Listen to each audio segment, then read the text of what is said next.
우리 3, 4월은 중세국어 문법을 기초로 해서 한 3주? 너무 빠르나? 한 4주 정도, 그죠? 잡고, 빠르게 좀 나가보도록 그렇게 하고요. 그 다음 끝나고 나면 다시 현대국어 문법으로 와서, 이미 1, 2월 2달 동안 열심히 했기 때문에, 그죠? 좀 빠르게 훑어보는 그런 과정을 거쳐보도록 하겠습니다. 우리가 1, 2월에는 그 현대국어 문법을 좀 꼼꼼하게 보려고 노력했거든요. 여러분들 그렇게 느끼셨나? 그랬을 거라 생각하고 3, 4월은 지금 보다시피 중세국어 문법 기초를 보도록 하겠습니다. 기초가 중요하다고 늘 이야기하죠, 그죠? 많은 사람들이 중세국어 문법이 어렵다라고 이야기하는데, 그 어렵다고 느끼는 것은 공부를 안 했기 때문에 어려운 거예요. 그렇지 않을까?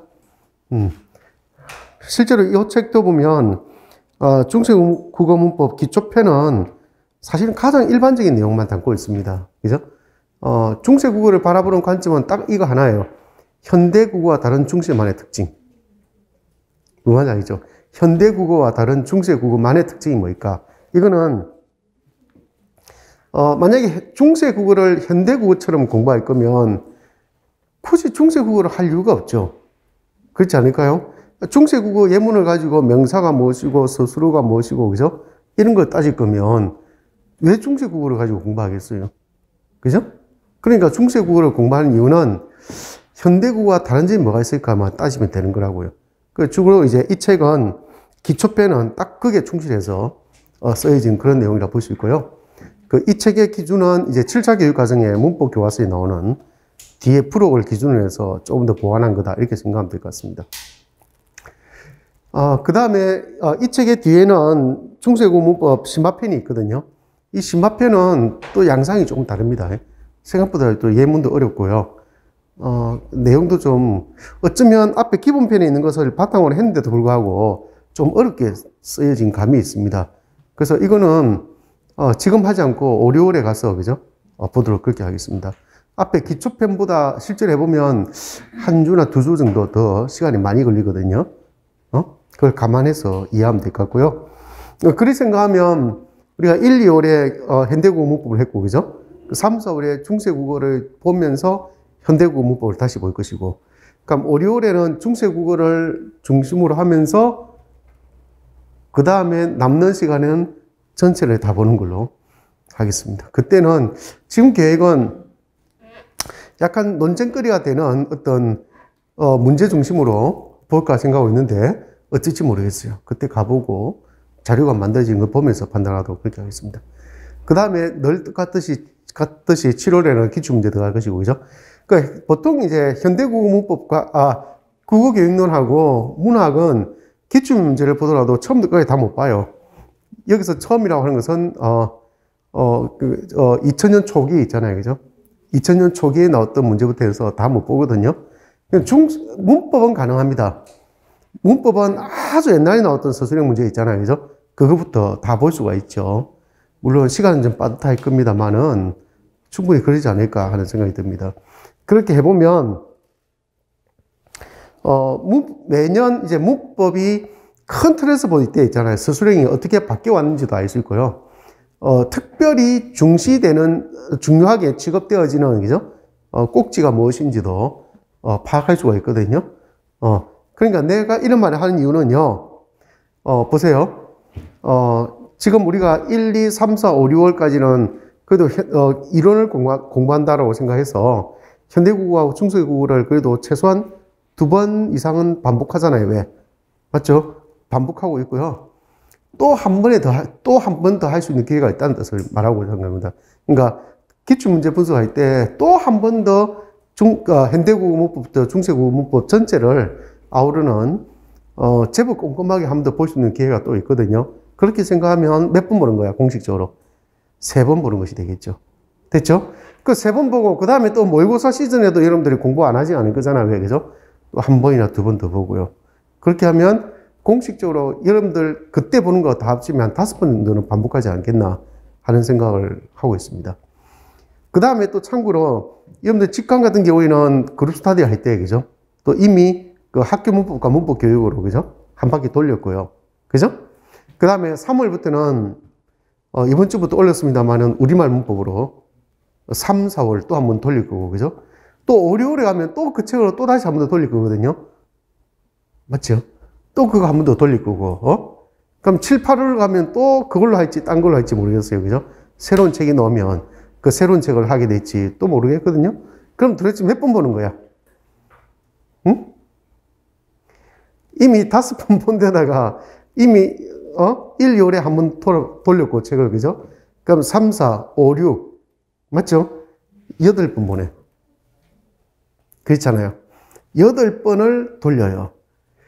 야, 진짜 어떤 책을 8번 본다는 거는 쉬운 일이 아니거든요. 그 과정 자체를 8번 돌리는 건 쉬운 일이 아니에요. 1년 동안 공부해보면, 그죠? 그럼에도 불구하고 문법은 어렵다라고 하는 사람이 있고요. 쉽다라고 하는 사람이 있습니다. 그 왜 그럴까? 그럼에도 불구하고. 내가 생각하는 데는, 자기 스스로 뭔가 하지 않았기 때문에 그래요.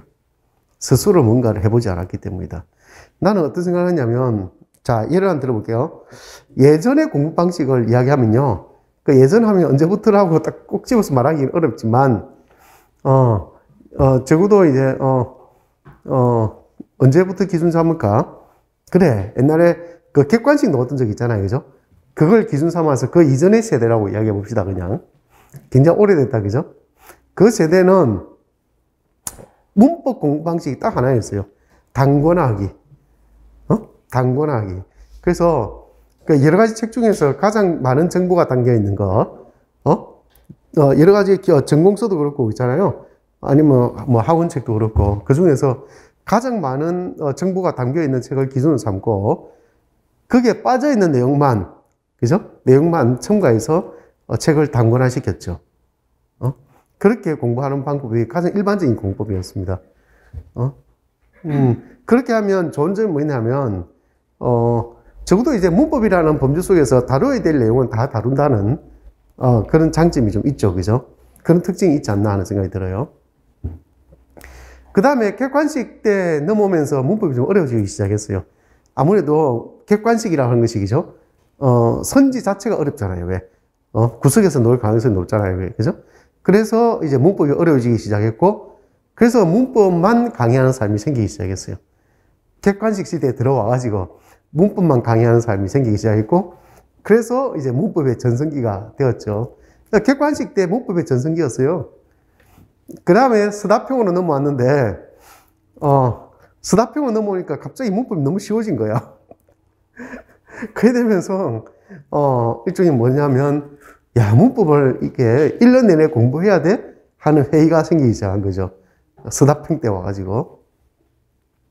회의가 생기기 시작하다가, 가끔 이제 지방에 있는 뭐 어떤 교수님들이 있잖아요. 가끔 자기의 존재감을 드러내기 위해서 임용출제가 들어가가지고 구석에서 문제 내버린 거야. 가끔 그런 적이 있었어요. 그래가지고 문법이 가끔 가다가 무지 어렵게 나온 적이 있었거든요. 가끔 그래요. 멀쩡하게 편안하게 나오다가 가끔 푹 어려워요. 또 멀쩡하게 잘 나오다가 갑자기 또 푹 어렵게 나오고 그런 적이 있었거든요. 그럴 때마다 문법이 한 번씩 덜썩덜썩 했어요. 한번 붕붕 뜨고 또 깔아앉았다가 또 붕 뜨고 깔아앉고 이런 과정의 연속이었다고 볼 수 있죠. 그래 되면서 문법은 야, 말 그대로 그냥 무시하면서 공부하면 안 되는구나 하는 그런 인상을 좀 심어주게 되었다라고 볼 수 있고요. 그 다음에 또 문법은 그 특이한 게 그게 있어요. 보통 이제 교과교육론이나 문학 같은 경우에는 그 지식이라 하는 것이 나름 이렇게 안정되어 있어요. 아무리 새로운 책이 나온다 하더라도 있잖아요. 그죠? 사실 그 지식이 좀 안정되어 있거든요. 근데 문법은 새로운 문법 교재에 나오면 요즘에는 옛날에 개론서식으로 문제 내지 않아요. 책을 내지를 않아요. 뭔가 특색을 가지고 책을 만드는 경우가 있거든요. 그래 되면서 관점을 달리하는 문법책들이 나오기 시작했어요. 뭔지 알겠죠? 관점을 달리하는 문법책들이 나와요. 그러면 그 책들이 뭐가 되는 거야? 기준이 되는 거죠. 맞죠? 그 책들이 기준이 되는데 그 기준으로서 독특한 역할을 했던 책이 바로 뭐였어요? 지금 여러분들이 그룹 스타디 때 올해 이번 주부터 보게 될 우리말 문법론. 이 책이 지금처럼 개정판이 나오기 전에 거 완전 문장도 엉망이었고 그랬거든요. 근데 어디에서 볼 수 없는 굉장히 그 예전에 표준국어 문법론에 볼 수 없는 어떤 서술 방식을 취함으로 인해서 굉장히 많은 정보를 그 책 속에 넣어뒀어요. 그리고 그 책의 머리말에는 그렇게 돼 있죠. 재학생용이 아니고 대학원생용이라고. 근데 임용시험이 나오는 거예요. 그 출제하는 사람들이 그 책의 저자들이야. 뭔지 알겠죠? 그렇게 되면서 모두가 다 봐야 되는 보편적인 책으로 인식되었거든요. 그래서 이제 우리말 문법이 뜨기 시작했고요. 한동안 우리말 문법에서 시험 문제 계속 넣어다가 그 다음에 한국어 문법 총론 있잖아요. 그죠? 그 책이 뿅 넣으니까 갑자기 그 책에서도 문제 나오기 시작하는 거야. 또 나오기 시작하다가 또 그 책이 몇 년 나오다가 또 시들해지니까 또 이제 뭐가 나오는 거예요? 한국어 표준문법. 한국어 표준문법도 있어요. 그래서 사실 그게 좀 애매한 거예요. 보통 문법이 그런 거잖아요. 크게 보면 학문 문법이 있다 했잖아요. 그죠? 학문 문법이 있고요. 우리 흔히 말하는 일반 문법이라 볼 수도 있고, 그죠? 그런 건데, 표준 문법은 그것의 표준을 구하려고 한 문법이거든요. 근데 표준 문법은 학교 문법이 아니란 말이야. 그 표준 문법에서 일부분을 차지하는 것이 학교 문법이거든요. 맞잖아요. 그렇게 되는 것인데, 그나마 이제 표준 문법은 쉬우니까 내용이 상대적으로 쉬우니까 그게 중심이 되기는 어렵죠. 하여튼 그렇게 해서 어떤 책이 나오냐에 따라서 좀 들썩들썩한 감이 좀 있지 않았나 하는 생각이 들고요. 그리 되니까 학교에 가면 어떤 이야기가 늘 있냐면요. 사람들이 학자들은 불만을 가져요. 문법이 왜 그래? 문법이 왜 그래? 이래 되는 거야. 왜 그러냐면 공부하는 사람들에게 물어봅니다. 아니, 대학에서도 물어볼 거잖아요. 그죠? 재학생들한테나, 졸업한 사람들에게. 어떤 게 좀 어려운 것 같아. 공부하기 힘들어서 하면 많은 사람이 그렇게 말한 거야. 문법요. 그러니까 국어교육 전공하는 사람들이나 문학 전공하는 사람들이 이해가 안 가는 거지. 문법이 왜 어려워? 문법이 왜 어려워야 돼? 뭔지 알겠죠? 그때부터 계속해서 나타난 생각이 뭐냐면, 왜 전공국어 공부하면서 사대에서 있잖아요. 왜 국어학을 공부하느냐고. 뭔지 이해됩니까? 문법 교육이 아니고 국어학을 애들에게 강요하냐고. 그렇게 된 거예요. 이거 심각하게 봐야 되겠습니다. 그러고 나서 몇 년 전부터는 제재를 가하는 거죠. 아예 출제로 들어가면 학자들 출제가 들어가면 평가원에서 그런 이야기 해요. 쉽게 내라고 이제. 아니나 다를까 작년, 재작년 좀 쉽게 나온 편에 속합니다. 그죠? 그리 되지 않았나 하는 생각이 들고요. 약간 문법의 무용론이 나오게 된 이유는 미안하지만 출제로 들어간 사람들 자기 자신의 잘못이에요. 자기들은 그 문법의 존재감을 더 높이기 위해서 어렵게도 내보고 했겠지. 근데 거꾸로 그게 뭐가 돼요? 진짜 문법이 필요해? 라는, 왜 그게 당락을 결정해? 라고 하는 그런 문제점을 이야기시켰습니다.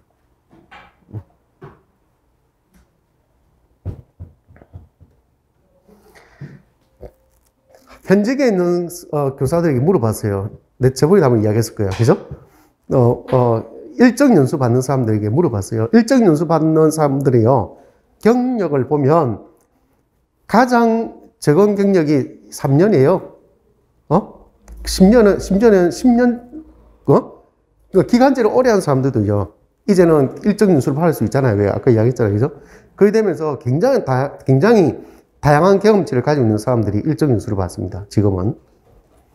그분들을 가지고 대상으로 앙케이트를 해보니까, 실제 그렇게 임용시험 공부하고 있잖아요. 그죠? 또 임용시험 보고 난 뒤에 학교 현장에 와서 가장 도움되는, 가장 1대1로 연계되는 게 뭐냐? 알겠죠? 가장 1대1로 잘 연계되게 도움됐던 게 뭐냐? 이렇게 물어봤더니 놀랍게도 문법이라 이야기했어요. 그 다음에 문학. 교과교육론은 좀 문제가 있다, 이 되는 거야. 오히려 설문 결과를 보면서, 현장에 있는 교수들은 충격을 받는 것이. 그렇게 생각 안 했거든. 거꾸로 생각하면, 문법은 표준이잖아, 말 그대로. 그죠? 바뀌지 않는 거죠. 자기들 공부한 그대로 학교에서 그대로 써먹을 수 있다는 거지. 특히 학교 문법은 너무 쉽잖아, 상대적으로. 그러니까 더 쉽게 와닿고 1대1로 그대로 대응된다고 생각하는 거겠죠. 맞죠? 나는 오히려 그렇게 말하는 것에 오히려 문제가 있다 생각하죠. 왜 문제가 있다 생각하냐면 학교 문법은 기본적으로 뭘 어떻게 가르치라고 이야기하고 있어요? 탐구하라고 이야기하죠. 그죠? 탐구하라고 합니다. 근데 문법을 공부하는 사람은 탐구하는 게 아니고 어떻게 해? 그냥 주구장창 외우잖아요. 왜? 미안하지만 탐구를 하지 않아요. 그리고 보이지 않게 착각을 하고 살아요. 잘 안다라고 착각을 합니다. 진짜 그런 생각하는 사람이 너무 많아요. 탐구를 하지 않아요, 진짜. 그런 게 참 문제점이 있지 않나 하는 생각이 들어요. 교과서에 내가 그걸 왜 잘하냐면요. 2차 수업 실은 2차를 시키잖아. 1차 끝나고 나서, 모의고사 끝나고 나서, 그죠? 그럼 12월에 바로 2차 수업 들어가고 하거든요. 2차 대비 들어가는데, 작년에는 2차 대비할 때 문법을 하는 사람이 잘 없잖아. 맞죠? 없었던 기억이 나는데, 그 전에 문법을 한번 시켜보면 내가 충격받는 게 제일 엉터리로 가르쳐요. 문법을 제일 엉터리로 가르쳐요. 그러니까 분명히 자기들은 가장 도움되고, 제일 잘한다, 이 생각했잖아. 왜, 그죠? 근데 정작 수업을 시켜보면 제일 엉터리로 가르쳐요. 한 번도 탐구를 해보지 않았기 때문에 그런 현상이 벌어지지 않나 생각이 들어요. 언제가 될지 모르겠지만 문법이 실제 2차 수업 실현에 2차 수업 실현에 있잖아요. 실제로 시도교육청에 그 문제가 나오게 되면 아마 피부는 사람 많지 않을까 하는 생각이 들어요. 진짜 간단한 어문 변동조차 제대로 못 가르쳐요. 한 번도 제대로 자기 스스로 발음을 해보지도 않고 써보지도 않았기 때문에 오히려 가장 기본적인 걸 몰라요. 그런 뱅패가 있더라고요. 그래서 제가 여러분한테 권하는 것은 뭐냐면 평소 관심을 좀 가져보는 게 어떨까. 문법도 이런 책들을 보면서 다 외우면서 공부할 게 아니고 평소 생활 속에서 좀 관심을 기울여 보는 것이 어떨까 하는 그런 생각을 합니다. 내가 우연히 우리말 겨루기라 하는 TV 프로가 있대요. 여러분들 봤나? 보나? 우리말 겨루기라 하는 것을 TV 프로그램을 봤는데 내가 그때 엄청나게 충격받았어요. 야, 내가 이렇게 바본가? 하는 생각이 들었어요. 사실 우리말 겨루기는 다 뭘 다뤄요? 우리말을 다루잖아. 그죠? 거의 대부분 다 뭐예요? 사전적 의미죠. 그죠? 근데 모르겠어요. 잘 모르겠더라고, 그거. 야, 그러면서, 야, 제 생활 속에서 우리가, 조금 헷갈리거나 좀 더 알 필요가 있는 것들은 사전을 꼭꼭 찾아, 난 열심히 사전 찾는 쪽에 해당되거든요. 아빠는 맨날 그렇게 사전 뒤져요. 이렇게 이야기한다고, 우리 애들이. 그런데도 잘 모르니까 사전 뒤지지. 그렇게 이야기한단 말이죠. 그럼에도 불구하고 잘 모르겠어요. 더 여러 번 반복적으로 보면 뭔가 패턴을 읽어낼 수 있겠죠. 그죠? 한 번만 봤으면 모르겠더라고. 그래서 여러분들이 조금 문법에 좀 관심을 기울이려고 하면 일상생활 속에서 좀 문법을 좀 언어적으로 바로 좀 쓰려고 노력을 하고, 그죠? 맞잖아요. 바른 문장구사, 바른 어휘구사, 이런 것들을 하려고 노력해보는 그런 연습이 필요하지 않을까 하는 생각 정도는 하게 되더라고. 그 가장 쉬운 방법이 뭐냐면, 여러분들 서술형 답 쓰는 거예요. 답 쓸 때, 여러분들 한번 보세요. 정확한 용어가 사용되고 있는지, 문장 구조가 바른지, 문장과 문장의 연결이 매끄럽게 잘 되어 있는지. 그죠? 그런 걸 한번 비교해 보세요, 여러분들. 그러면, 그게 바로 우리가 즉각적으로 느껴야 될 문법 현상이다라고 하는 걸 이해하게 되지 않을까 하는 생각이 들어요. 아시겠죠? 이 정도 하고, 시간이 없는 관계로 역시 마찬가지로 우리 보도록 그렇게 하겠습니다. 자, 봅시다. 212쪽부터 보도록 하겠습니다. 자, 이 책의 체계를 먼저 한번 보겠습니다. 자, 중세국어 문법 기초라고 되어 있고요. 첫 번째가 문자와 말소리라고 되어 있죠. 그죠? 우리는 중세국어는 공부하면서 말 그대로 문자 그 자체를 이해하는 것이 참 중요합니다. 그 당시와 지금 달라진 것은요, 사실은 말소리가 아니고 문자죠. 중세국어가 어렵게 느껴지는 이유는, 물론 여러 가지 이유가 있겠지만, 제일 첫 번째 눈에 띄는 게 낯설기 때문에 느껴져요.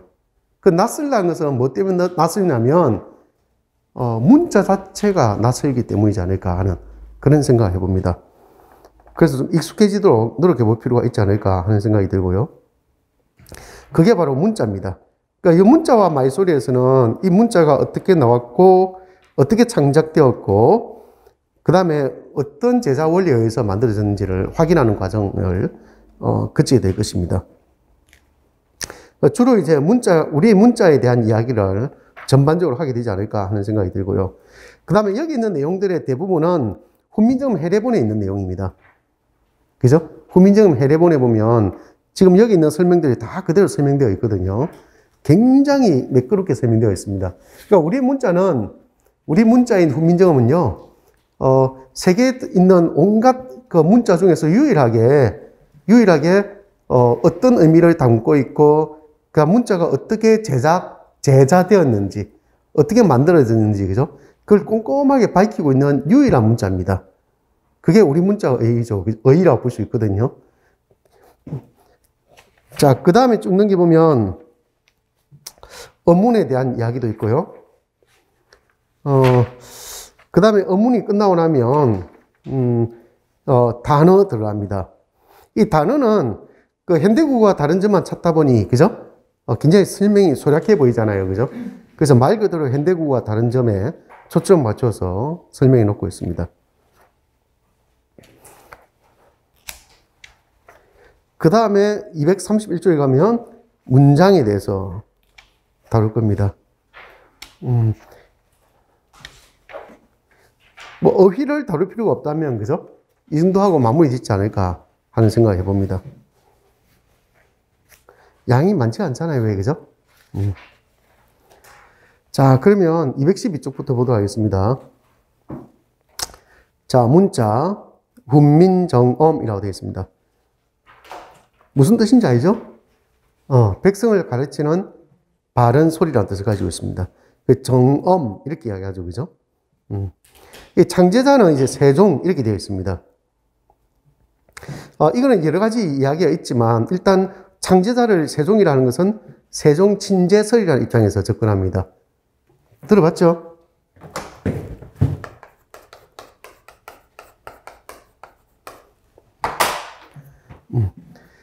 세종어제 훈민정음을 보면 그런 말이 나오잖아. 세종어제라는 말이 뭡니까? 임금이 직접 제작했다는 뜻을 가지고 있어요. 그죠? 그 세종어제 훈민정음을 보면 어떤 말이 나오냐면, 내 일을 위하여 새로 28자를 맹가노니, 이렇게 돼 있죠. 맞죠? 그러니까 내가 이를 위하여 새로 28자를 만든다, 이 돼서, 그죠?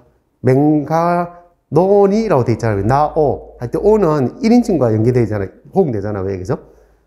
그때 나가 누가 돼요? 세종이 되잖아요. 왜, 그죠? 그런 걸 통해서 확인할 수가 있습니다.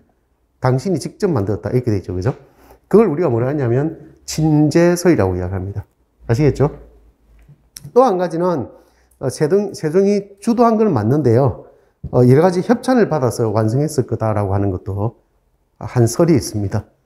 그러니까 실제로 이 설에는 보면 세종의 그 공주죠, 그죠? 공주가 굉장히 많이 관여했다는 이야기도 있고요. 이렇게 창제해서 실제로 발표하기 전에 훨씬 그 전부터 그 공주가 썼던 편지라든지 이런 거 보면 한글의 흔적을 발견할 수 있다라고 되어 있습니다. 그는 우리가 이설이니까, 그죠? 굳이 언급할 필요는 없지 않을까 싶습니다. 자, 두 번째 연대에 가보면요, 창제라고 되어 있죠. 세종 25년 1443년입니다. 음력 12월 이렇게 되어 있죠. 됐습니까? 그러니까 이 창제가 1443년이고 반포가 1446년입니다. 그죠? 그러니까 음력 12월이면 양력으로 언제예요? 한 1월 정도 되겠죠. 그죠? 근데 정확한 날짜를 명시하지는 않았거든요. 그래서 음력 12월까지만 되어 있고, 이걸 양력으로 환산하면 그 다음에 1월이 될 가능성이 높죠. 그래서 북한에서는 1월 15일을 한글날로 설정하고 있습니다. 아시겠죠? 1월의 중간날이 뭐예요? 15일. 그죠? 그렇게 설정하고 있고요. 반포는 그로부터 한 3년 뒤에 1446년에 이루어집니다. 음력 9월 상한 이렇게 되어 있죠? 그러니까 한 달을 상한, 중, 하한 이렇게 만들 수 있잖아요. 그죠? 상중하로 구분한다면 상한의 마지막 날이 며칠이에요? 9일이죠. 10일부터는 이제 중간으로 들어가니까, 그죠? 중순으로 들어갑니다. 그래서, 음력 9월이면 양력으로 10월이죠. 그러면 상한의 마지막 날이 9일입니다. 그래서 10월 9일이 뭐예요? 우리의 한글날이 됩니다. 그래서 남한과 북한이 다음에 통일되면, 한글날이 또 통일해야 돼요. 그렇게 다릅니다. 관점이 다릅니다. 자, 거기 보면, 그 반포일이 바로 뭐냐면, 훈민정음 해례본이 간행되어서 반포되는 날입니다. 아시겠죠? 여기서 있는 훈민정음 해례본은 말 그대로 집현전 학자에 의해서 간행되었고요. 그렇지만, 여러분들 알다시피 이 창제한 사람이 바로, 문헌을 간행한 사람은 아닙니다. 아시겠죠? 밑에 각주에 보면요. 해례본의 체제에 대한 이야기가 나옵니다. 크게 보면 네 가지로 되어 있잖아요. 왜, 그죠? 우리가 고등학교에서 많이 봤던 훈민정음 창제 목적이 잘 들어있는 어제 서문이 있잖아요. 왜, 그죠? 맞죠? 어제 서문이 있습니다. 거기 보면 창제 목적에 보면 가장 중요한 목적이 뭐라고 되어 있어요? 나라 말씀이 중국에다가 문자와 서로 삼할 때 아니야, 이제. 자주정신. 맞죠? 그 다음에 스무 여덟 잘 만들느니 사람마다 수비 느겨 날로 쓰며 편안케 하고 잘 따름이니라. 실용정신, 애민정신. 맞죠? 이 세 가지 정신을 기본으로 하고 있습니다. 그 다음에 훈민정음 해례본 예의라는 부분이 있습니다. 예의. 여기에 이제 각 문자의 음가라든지 운용법, 그죠? 종성, 병성, 그 다음 순경음, 방점 이런 것들에 대한 규정이 세세하게 설명되어 있습니다. 그 다음에 세 번째가 해례가 들어있는데요.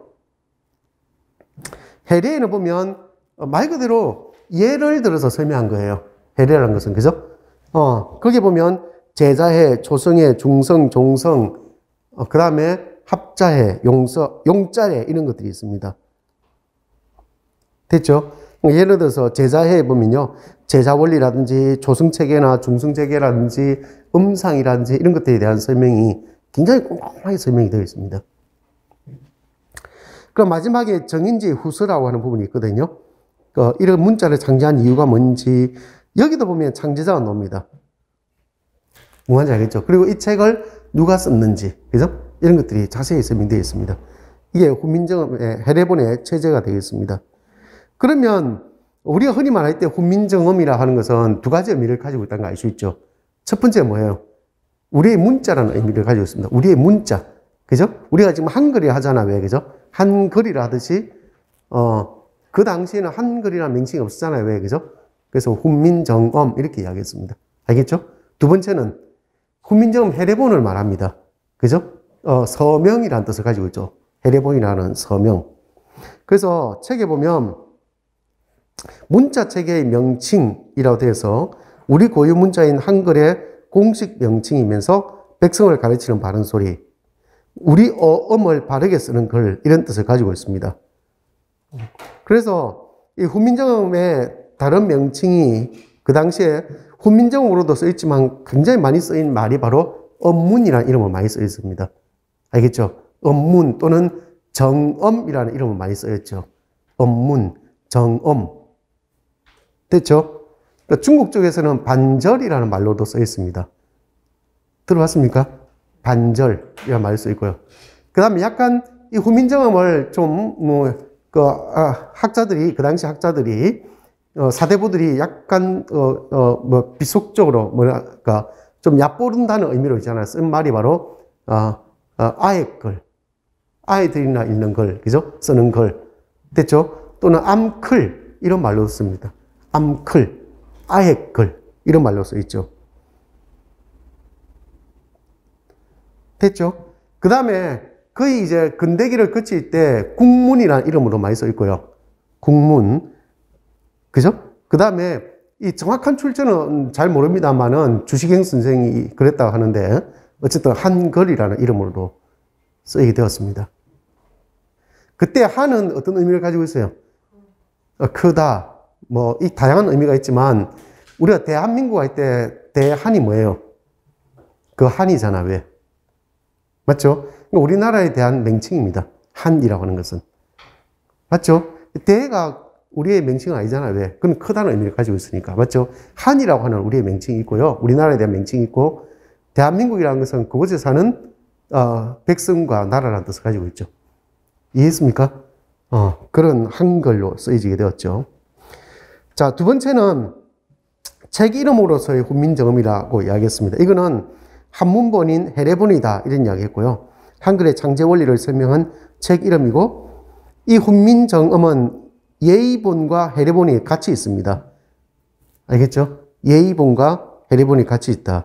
그건 아까 밑에 훈민정음 체계에서 이야기했잖아요. 왜? 예의가 있고 해례가 있다 했잖아요. 그죠? 물론 어떤 거는 그 한문본도 있고 또 실제 또 한글본도 있었는지는 모르겠어요. 뭔지 알겠죠? 여기서 말한 것은 한문본을 두고 하는 이야기입니다.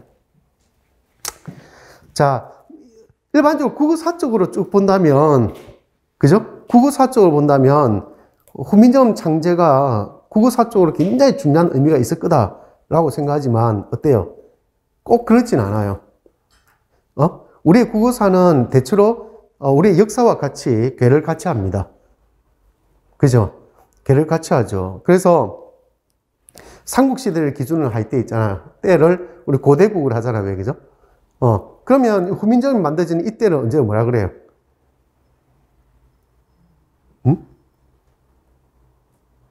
고려가 개국했잖아요. 왜, 그죠? 개국하면서부터 우리는 뭐라 그래요? 중세라고 이야기합니다. 중세. 알겠죠?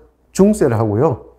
그 다음에 중세가 언제까지 계속 가냐면, 임진왜란과 뱅자호란의 양난이 일어난 그 무렵 정도까지 갑니다. 그죠? 흔히 우리가 세기로 친다면, 16, 17세기라고 흔히 이야기하잖아. 왜, 그죠? 그 다음부터 우리가 근대국으로 간다고 이야기하잖아요. 맞죠? 그러면 중세 시기는 굉장히 길잖아요. 그러면 훈민정음 창제는 언제, 어디에 해당돼요? 중세 시기에 해당되죠. 그죠? 그렇지만, 흔히 말할 때, 그럼 중세라고 하지 않고 또 다른 명칭이 필요하지 않아? 그만큼 이게 큰 영향을 미치지 않았을까? 우리 국어사에? 라고 생각하겠지만, 그 정도는 아니라는 걸 알 수 있습니다. 아시겠죠? 그렇지만, 문자 자체가 갖는 의미는 존재하잖아요. 왜, 그죠? 그래서 나타난 특징도 있습니다. 그래서 훈민정음 창제되는 이 무렵을 기준으로 이제 뭘 나눠요? 중세의 전기와 후기를 나눕니다. 알겠죠? 그래서 훈민정음 창제 그 이전 시기를 뭐라 그래요? 중세 전기, 그러니까 전기 중세 시기라고요. 이 무렵을 뭐라 그래요? 훈민정음 창제부터 16, 17세기까지를 후기 중세 국어 이렇게 이야기합니다. 됐죠? 그럼 내가 한 개 물어볼게요. 우리는 중세 국어라고 하는 큰 타이틀이 있잖아요. 그죠? 그럼 이 중세 국어라고 하는 것은 고려시대 때부터 해서 근대기 이전까지 다 배우는 거야? 그건 아니에요. 학교 문법에서 말하는 중세 국어는 미안하지만 14, 15세기. 아시겠죠? 14, 15세기를 기준으로 삼습니다. 그 무렵에 나왔던, 쉽게 말해서 훈민정음 해례본을 기준으로 해서, 훈민정음 해례본을 기준으로 해서 그 무렵에 나온 것을 중세 국어라고 이야기합니다. 알겠죠? 그래서 국어사적으로 본다면, 전기 중세 국어와 후기 중세 국어가 구분되겠지만, 학교 문법의 입장에서 본다면, 후기 중세 국어에 해당되는 것을 중세 국어를 한다는 걸, 참고로 알아두면 좋을 것 같습니다. 자, 그 밑에 보면 창제의 목적이라는 것이 있습니다. 자, 자주, 애민, 실용정신 이런 게 있고요. 그 다음에 국어의 전면적 표기라는 목적도 있습니다. 여러 가지 의미가 있겠지만 일단 넘어가도록 하겠습니다. 그 다음에 다섯 번째, 초성 17자 체계가 나옵니다. 자, 이 표를 한번 읽어보도록 하겠습니다. 왼쪽에 보면 한자를 잘 보세요. 세로로 쭉 읽어보세요. 아설 순치후. 맞죠? 반설 반치가 있습니다. 이거는 뭘 기준으로 삼은 거죠? 좀? 위치? 이거는 중국 전통 어문학 분류 방식을 따른 겁니다. 중국의 전통 어문학 분류 방식을 따른 거라고. 그러니까 중국 전통의 어문학의 분류가요, 아설, 순치, 후, 반설음, 반치음 순서를 따르고 있어요. 정확하게 그 순서를 따르고 있고요. 그러면 여기서 이야기할 때 반설음, 반치음은 결국 다 어디에 속해요? 설음과 치음이잖아요. 그죠? 그래서 그걸 제외시키면 결국 아설, 순치음은 뭐예요? 오음이다라고 볼 수 있어요. 아시겠죠? 오음. 오음은 어디서 나는 거예요? 소리 나는 위치죠. 그죠? 위치라고 볼 수 있습니다. 자, 그래서 좋은 위치에 따른다라고 되어 있고요. 그러면 가로는 전청, 차청, 불청, 불탁이라 되어 있죠. 그죠? 물론 전탁도 따로 있지만 이걸 좋은 방법이라고 이야기합니다. 좋은 방법. 실제 이제 중국 전통 어문학 분류 방식에 따른다면요, 이 순서대로 되어 있지 않아요. 전청, 전탁, 차청, 불청, 불탁 이렇게 되어 있습니다. 뭔지 알겠죠? 전청, 전탁, 차청, 불청, 불탁 이렇게 되어 있거든요. 근데 왜 이렇게 전탁을 이 표로 만들 때 제일 마지막에 떼어 넣었냐면, 이 전탁은 초성 17자책에 속하지 않습니다. 그래서 따로 네모로 표시해 두면 되지 않을까 싶어요. 그 이유는 나중에 이야기하겠습니다만은 이거는 병사한 글자이기 때문에 그래요. 아시겠죠? 전청이나 차청을 병사한 글자일 뿐입니다. 자, 그 다음에 이 전청자는 현대국어의 뭐예요? 예사소리와 비슷합니다. 그죠? 차청은 거센소리와 비슷하고요. 불청불탁은 울림소리와 비슷하죠. 그죠? 그럼 질문, 전탁은 된소리와 비슷하다? 아니란 거예요. 무슨 말인지 알겠죠? 그게 아니란 겁니다. 그냥 병사한 글자라고 볼 수 있습니다. 자, 그래 놓고 보면, 우리 흔히 그 현대국어 할 때 있잖아요. 그죠? 현대국어 할 때 보면, 왜 그 옆에 사람이 입모양을 해놓고, 입모양 해놓고, 어디서 발음 나는지를 쭉 그려보면, 잠체기를 그리는데, 그죠? 다 그려지잖아요. 왜? 기억나죠? 그렇게 그려지듯이, 이 초승 17자체기도 그렇게 그리면 다 그려져요, 사실은. 아시겠죠? 자, 일단 거기 보면요. 여기서 그러면 뭘 해보냐면, 자음의 기본자에 동그라미 한번 쳐보세요. 이 표에서 자음의 기본자.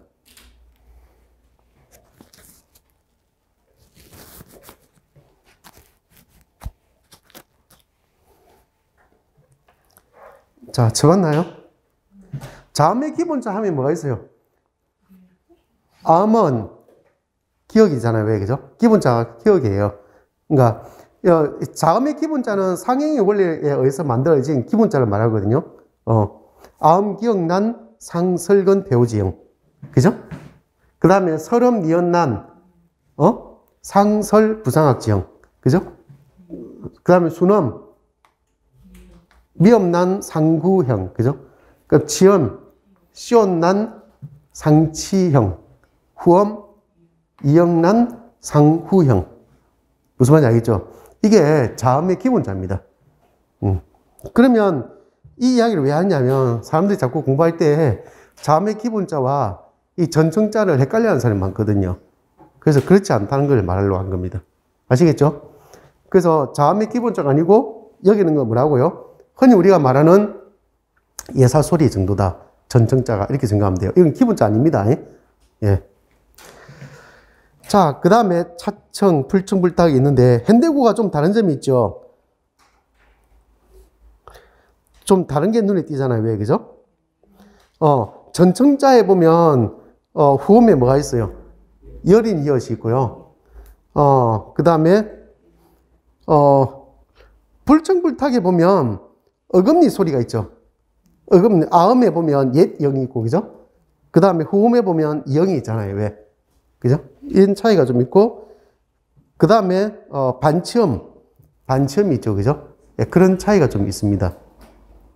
근데, 여기 있는 그 중에서 이제 옛 이형 하는 게 있잖아요. 왜, 그죠? 아음의 불충불타음 있잖아요. 왜, 그죠? 이 옛 이형은, 현대국어의 이형이거든요. 뒤에 가서 다시 이야기하겠습니다. 현대국어의 이형이고요. 그 당시에 옛 이형은 초성에도 사용되고 종성에도 사용되게 했지만, 현대국어는 초성에는 뭐가 있어요? 음가가 없잖아요. 왜, 그죠? 그렇긴 해도, 이형의 옛 모습이다라고 생각하면 되거든요. 다음에 가서 어문론 할 때 하겠습니다. 그래서 그거는 지금까지도 그 흔적이 남아있다라고 본다면, 그는 아음이라 한다면, 여린 히읗과 불청불탁에 있는 후음, 여린 히읗과 이형은 사실은 음가가 없는 단순 기호에 불과할 뿐입니다. 알겠죠? 음가가 없는 단순 기호에 불과하다. 이렇게 볼 수 있어요. 반치음은 뒤에 가면 사라지잖아. 왜? 그죠? 소멸됩니다. 그래서, 그러면 한 게 궁금한 것이, 음가도 없는 단순 기호인데도 불구하고, 왜 초성체계에 넣었을까? 그죠? 궁금하잖아요. 왜? 그죠? 그게 궁금한 것이 한 게 있고요. 또 한 가지, 그 당시에 굉장히 많이 써있던 자음이 뭐였어요? 고유어에서 특히 순경음 비읍이 많이 쓰이잖아요. 왜? 그죠? 근데 순경음 비읍은 자음체계에 포함되지 않아요. 맞죠? 똑같이 이제 순경음이지만 순경음 미음이라든지 순경음 피읍이라든지 뭐 이런 것들은 한자 아래에 써 있거든요. 요것만 유일하게 고유어 아래에 써 있다고요. 그죠? 고유어 아래에 써 있던 순경음 비읍은 왜 쓰이지 않았을까? 초승 17자에 포함되지 않지? 이것하고 그 다음에 음가도 없는 여린 히읗과 이형은 왜 초승에 써있지? 라는 것에 궁금증을 더한다면, 의문을 가진다면 여기 있는 초성 17자 체계는 뭐란가 할 수 있어요?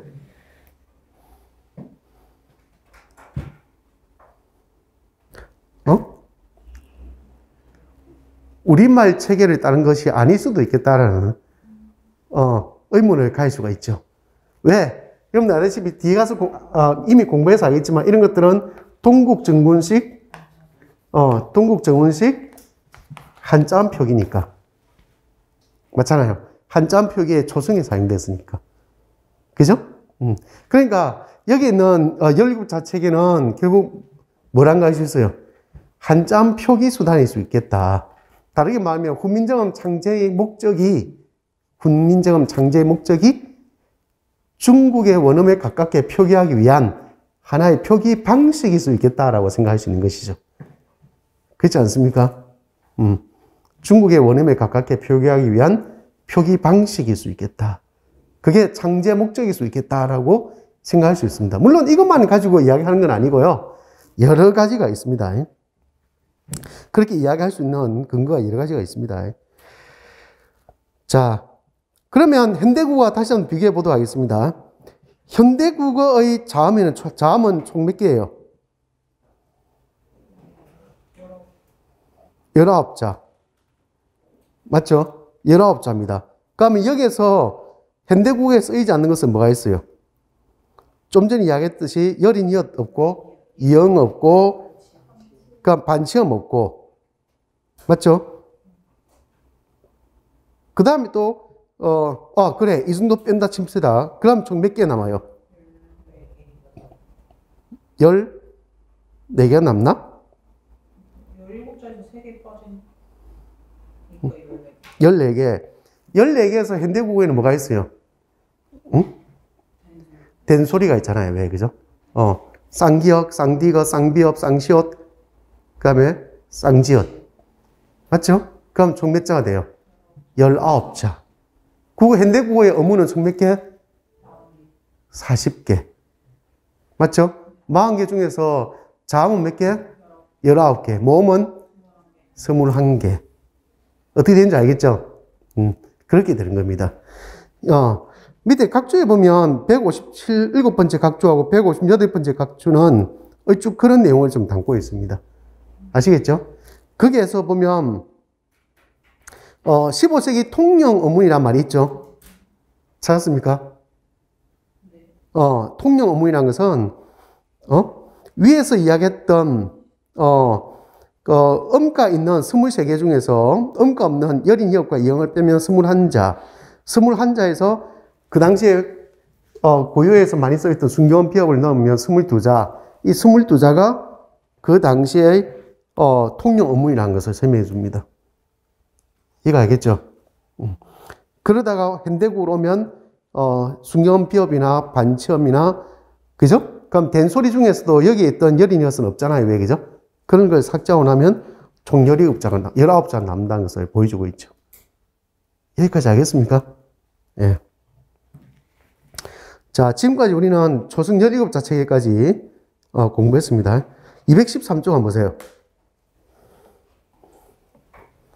자, 앞에서 설명할 때 제가 다 이야기했던 겁니다. 자, 기억, 어서 눈으로 읽어보고요. 그 다음 니은도 한번 보세요. 오음이라고 되어 있고, 주로 소리의 저음에 주로 관여한 기관을 나타낸다. 이렇게 설명이 있을 겁니다. 그럼 D가 조승 17자 체계에는 전탁 6자가 포함되지 않는다라고 되어 있고요.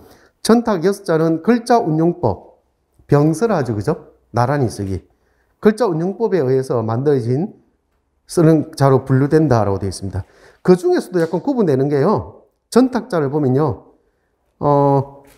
앞에 있는 쌍기역부터 쌍시호까지는 뭐예요? 뭘 전탁했어요?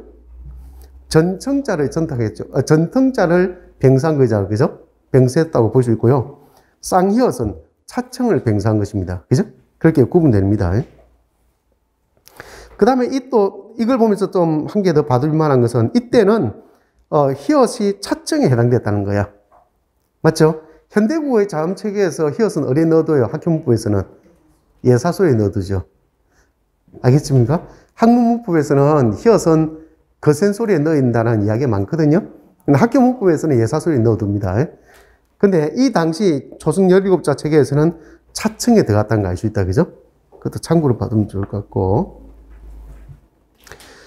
자, 그 다음에, 위 도표의 23 조승 체계, 그러니까 전타까지 다 포함하면 23 조승 체계잖아요. 왜, 그죠?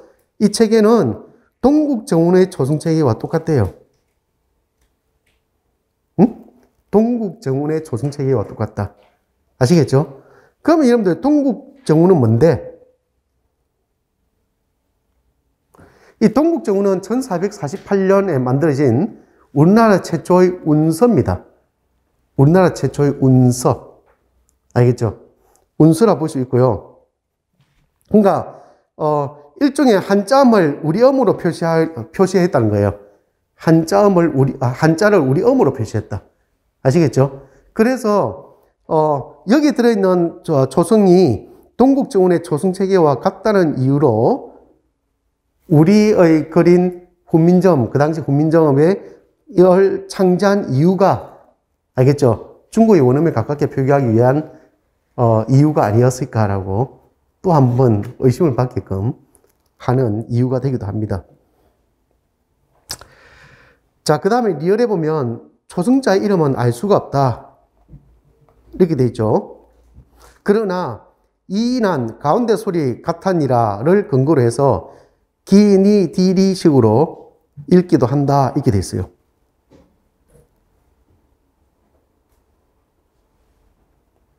됐죠? 자, 중세에 보면 이런 말이 있죠.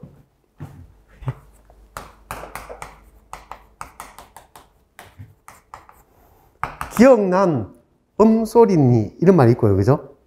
그 다음에 미연난 혓소리니 이런 표현이 있다 칩시다. 알겠죠? 그러면 이걸 만약에 가라고 읽었다면 이건 어떻게 표기돼야 돼?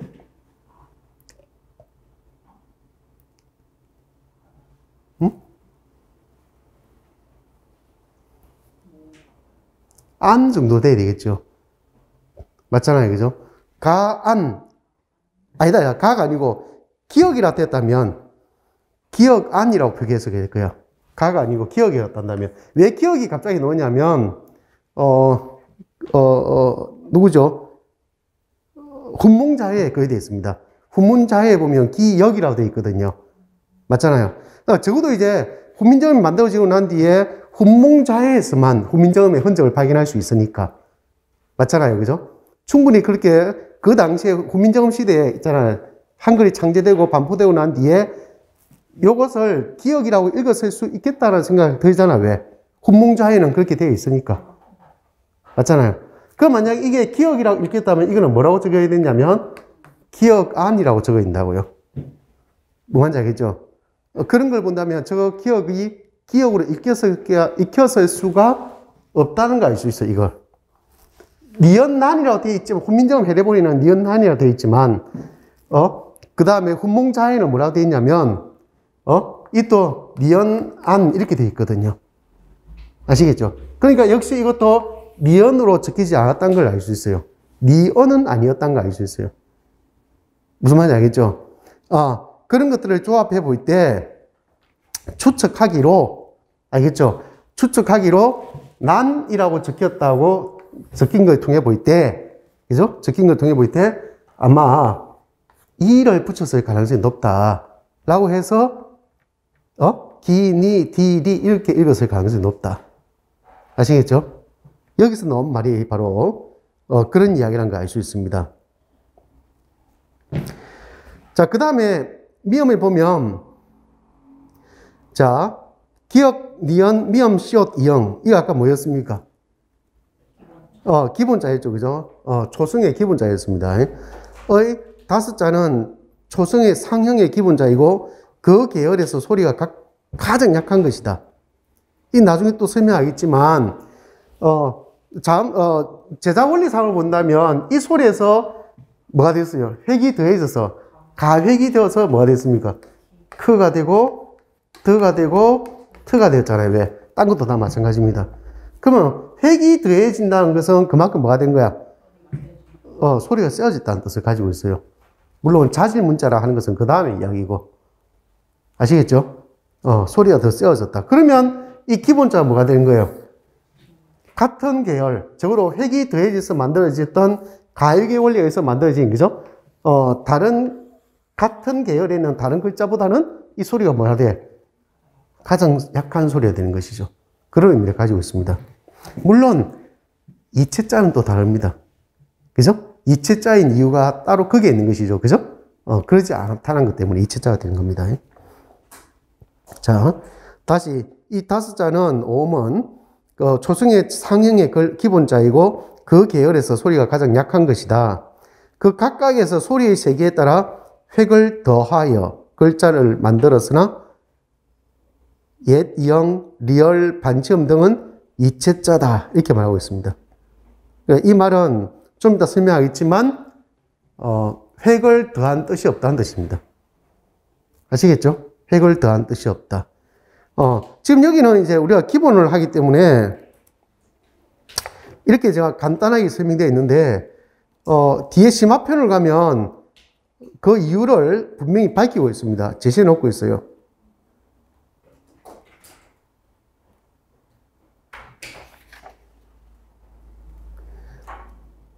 자, 여러분들 어디를 보느냐 하면 239쪽.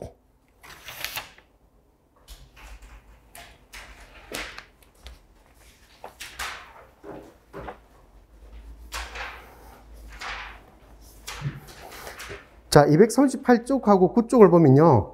초성 글자의 세 번째 거 보세요. 기역은 기역보다 소리가 좀 세게 나는 까닭에 획을 더하였고, 니은은 디귿, 디귿은 티엇, 미음은 비업, 비업은 피업. 그렇게 쭉 이야기하다가 제일 마지막에 열인 이어선 히읗이 된 것도 그 소리에 따라 획을 더한 뜻이 다 같다. 됐죠? 그 뒤에 뭐가 됐어요? 그러나 오직 옛 이형은 다르게 하였다. 무슨 말인지 알겠죠? 옛 이형은 다르게 하였다. 이렇게 되어 있어요. 보통 이제 가획을 밝힌 것은요, 성출초려라 해가지고요, 성출초려라 해가지고 소리가 더 세워진다는 의미를 가지고 있거든요. 뭔지 알겠죠? 근데 이체자는 소리가 더 세워지지가 않았어요. 뭔지 알겠죠? 여러분들 보면 예를 들어서 기역은 뭐예요? 기역 소리는 전청자잖아요. 맞죠? 전청자인데 옛 이형은 뭐예요? 전청자보다 소리가 더 센지는 모르겠어요. 뭐 말인지 알겠죠? 그런 의미를 가지고 있습니다. 자, 이런 이야기는 시간 지나서 근데 좀 쉬었다가 계속하도록 그렇게 하겠습니다.